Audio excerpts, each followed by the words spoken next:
We all know how big of a scam printers and ink cartridges are in the IT industry. Consumer, business, or otherwise, it doesn't really seem to matter. But here's an illustration of how bad this is. I just replaced these cartridges.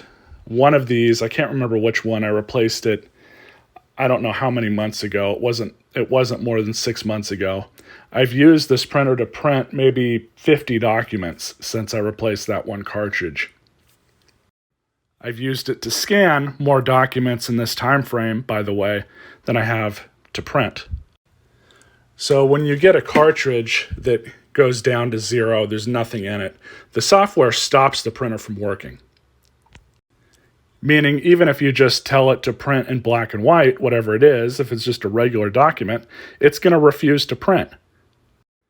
And by the way, for whatever reason, the print companies seem to use the cyan cartridges to make the black look a little bit more vibrant. That's obviously a line of bull.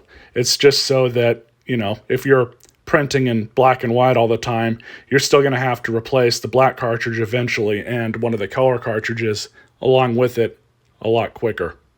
So let's look at how much it's going to cost me to replace or buy a pack of all 4 cartridges, because that's going to make the most amount of sense. We are on Epson's website.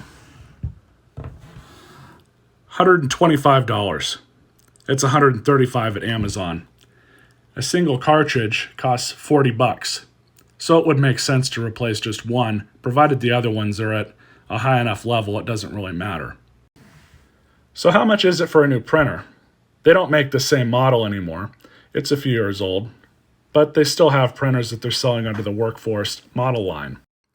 The newest version of this machine costs a total of $85. Even at their original price, it still makes more sense just to buy a new printer than it does to buy a new 4-pack of cartridges. That is so freaking wasteful. I don't know how these companies get away with doing this. I did some tertiary research on how much it actually costs these companies to manufacture and produce ink cartridges, and it's under $1. It's very cheap. By the way, if you try to use the cheaper third-party cartridges that make a lot more sense to use, the printer actually stops you from using those. There's chips inside of the cartridges, and the firmware stops that from even working. So I guess I'll be buying a new printer. Any recommendations?